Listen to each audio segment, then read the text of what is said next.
ஓம் நம சிவாய. நேயர்கள் அனைவருக்கும் வணக்கம்.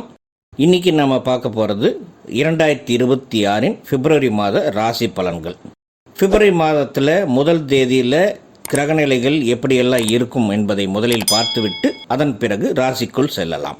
மேசம் மற்றும் ரிஷப ராசியில் எந்த கிரகமும் இந்த மாதத்தில் இருக்காது. மிதுனத்தில் குரு இருக்கும். குரு வக்ர நிலையில்தான் இருக்கும் இந்த மாதம் முழுவதும். அடுத்து கடகத்தில் சந்திரன் ஆட்சி பலமாக மாத ஆரம்பத்தில் இருக்கும். சிம்மத்தில் கேது இருக்குது. கன்னி, துலாம், விருச்சகம் மற்றும் தனுசு ராசியில் எந்த கிரகமும் கிடையாது. மகர ராசியில் ஜனவரி மாதம் பெயர்ச்சியான 4 கிரகங்களான சூரியன், செவ்வாய், புதன் மற்றும் சுக்கிரன் இந்த மாத ஆரம்பத்திலும் அதே இடத்துல தான் இருக்குது. இதில் செவ்வாய் கிரகம் உச்சகதியில் இருக்குது. தன்னுடைய பார்வையால் கேதுவை அஷ்டமாக பார்க்கிறது. சூரியன் மகரத்தில் பகையாக இருக்கு. புதன் மற்றும் சுக்கிரன் சமநிலையில் நட்பாக இருக்கு. கும்பத்தில் ராகு கிரகம் உள்ளது. அதுவும் தன் சொந்த நட்சத்திரமான சதய நட்சத்திரத்தில் இருக்கு. அடுத்து மீனத்தில் சனி கிரகம் வக்ர நிலையெல்லாம் முடிந்து தன்னுடைய உத்திரட்டாதி நட்சத்திரத்திற்கு நகர்ந்துள்ளது. பிப்ரவரி மாதத்தில் 4ஆம் தேதி புதன் கும்ப ராசிக்கு நகரும். அடுத்து 6ஆம் தேதி வாக்கில் சுக்கிரனும் கும்பராசிக்குள்ளே போகும். சரியாக 13ஆம் தேதி சூரியனும் கும்பராசிக்குள்ளே நுழையுது. 17ஆம் தேதி சூரியன் ராகுவுக்கு பக்கத்தில் செல்வதால் அன்று இந்த வருடத்தோட முதல் சூரிய கிரகணம் ஏற்படும். அதோட சரியாக 23ஆம் தேதியில் உச்சநிலையில் இருந்த செவ்வாய் கும்பத்திற்கு பயிற்சி ஆகுது. இதே மாதத்தில் 26ஆம் தேதி மதியம் புதன் வக்ர நிலைக்கு மாறும். இதில் பாசிட்டிவான விஷயம் என்னவென்றால் 13ஆம் தேதிக்கு பிறகு 3 கிரகமும் கும்பத்திற்கு போன பிறகு குருவுடைய பார்வை கும்பத்தின் மீது விழுவதால் ராகு கிரகம் அங்கே இருந்தால் கூட சுபத்துவமாகவே இருக்கும். சரியில்லாத ஒரு விஷயம் என்னவென்றால் மகர ராசியில் இருக்கும் போதும் சரி, கும்பராசிக்கு பயிற்சியான பிறகும் சரி, செவ்வாயின் பார்வை கேது மீது விழுவதால் பல ராசிக்காரர்களுக்கு அது பிரச்சனையை கொடுக்கும். இப்படி இருக்க பூரட்டாதி 4ஆம் பாதமும் உத்திரட்டாதி 4 பாதங்களும் மற்றும் ரேவதி 4 பாதங்களில் பிறந்த மீன ராசி அன்பர்களே, உங்கள் ராசிநாதனான குரு பகவான் 4ஆம் வீட்டில் சுகஸ்தானத்தில் அமர்ந்து தொழில் ஸ்தானத்தை பார்க்கிறார். குருவின் பார்வை அற்புதமாக உங்களை வழிநடத்தப் போகிறது. அதே சமயம் ஜென்மசனி நடப்பதால் மன முதிர்ச்சியையும் தரும். அதன் மூலமாக சவால்களை வெல்லக்கூடிய ஆற்றல் பிறக்கும். எதையும் நிதானத்துடன் கையாள வேண்டும். வேலையில் இருப்பவர்களுக்கு பொறுப்புகள் அதிகரிக்கும். புதிய வேலை தேடுபவர்களுக்கு மாத 2ஆம் பகுதியில் நல்ல செய்தி கிடைக்க வாய்ப்புள்ளது.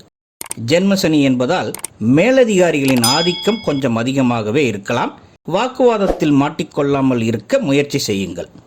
தொழில் புரிபவர்கள் மற்றும் வியாபாரிகளுக்கு புதிய வாடிக்கையாளர்கள் அதிகமாவார்கள். லாபம் நன்றாகவே இருக்கும். ஆனால் முதலீடுகளில் அவசரம் வேண்டாம். ஒரு முறைக்கு 2 முறை யோசனை செய்த பிறகு முடிவு செய்தல் நல்லதாகும். குடும்பத்தில் மகிழ்ச்சி நிலவும். கணவன் மனைவி இடையே இருந்து வந்த கருத்து வேறுபாடுகள் நீங்கும். தாயாரின் ஆதரவும் முழுமையாக கிடைக்கும். தாயாரின் முழுமையான ஆசீர்வாதம் உங்களுக்கு உண்டு. சிலருக்கு வீடு மாற்றம் உண்டாகும். யாரையும் நம்பி ஜாமீன் கையெழுத்து போடாமல் பார்த்து கொள்ளவும். திருமணத்திற்கு வரன் பார்த்து கொண்டிருந்தால் கொஞ்சம் இழுப்பறி இருக்கத்தான் செய்யும். காரணம் 7ஆம் வீட்டிற்கு அதிபதியான புதன் கிரகம் 12ஆம் வீட்டிற்குள்ள மாத கடைசியில் செல்வதால் தடங்கல்கள் கூட வரலாம். அதனால் பயப்பட வேண்டிய அவசியம் இல்லை. இந்த மாதம் இல்லை என்றாலும் அடுத்த மாதம் உங்களுக்கு நல்ல செய்தி உண்டாகும். நண்பர்களிடத்தில் குடும்ப ரகசியங்களை பகிர்வதை தவிர்க்கவும். 12ஆம் வீட்டில் ராகு இருப்பதால் யாருக்கேனும் மருத்துவ செலவுகள் கூட குடும்பத்தில் வரலாம். கவனமாக இருப்பது நல்லதாகும். மீனராசி அன்பர்களே, இந்த வருடம் பிப்ரவரி மாதத்தில் காதலுக்கு சிறந்த மாதமாக தெரியவில்லை. என்னதான் காதலர் தினம் வந்தாலும் இந்த மாதத்தில் கருத்து வேறுபாடுகள் அதிகரிக்க வாய்ப்புள்ளது. கவனமாக இருப்பது நல்லதாகும். மாணவர்களுக்கு, வெளிநாட்டில் படிக்க முயற்சிப்பவர்களுக்கு நல்ல சூழல்கள் அமையும். குருவின் பலத்தால் கல்வியில் ஆர்வமும் கூடும். அறிவியல் துறையில் படிப்பவர்களுக்கு இது சிறப்பான மாதமாக இருக்கும். சீனியர் சிட்டிசன்களான உங்களுக்கு 60 வயதிற்கு மேலாகிவிட்டது என்றாலே உடலில் எந்த பாதிப்பும் இல்லை என்றால் சந்தோஷம்தான். கையில் கொஞ்சம் பணம் இருக்கு என்றால் ஏதாவது இன்வெஸ்ட்மெண்ட் பிளானில் இன்வெஸ்ட் பண்ணக்கூடிய சரியான நேரமாகும். ஸோ உங்கள்கிட்ட கொஞ்சம் பணம் இருக்குது, ஏதாவது இன்வெஸ்ட் பண்ணலாம், கொஞ்சம் கெயின்ஸ் வரும் அப்படின்னு நீங்கள் நினச்சிங்கன்னா தாராளமாக நல்லதாக ஒரு இன்வெஸ்ட்மெண்ட் பிளானில் இன்வெஸ்ட் பண்ணி ஹாயாக உங்களுடைய காலத்தை போக்கலாம்.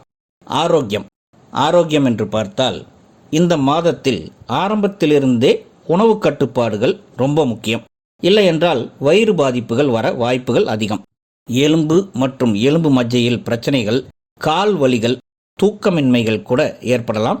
கவனம் தேவை. ஆக மீனராசி அன்பர்களுக்கு என்னதான் இந்த மாதம் ஒரு சில விஷயங்களுக்கு நல்லதாக இருந்தாலும் மருத்துவ செலவுகள் வராமல் பார்த்துக்குங்க.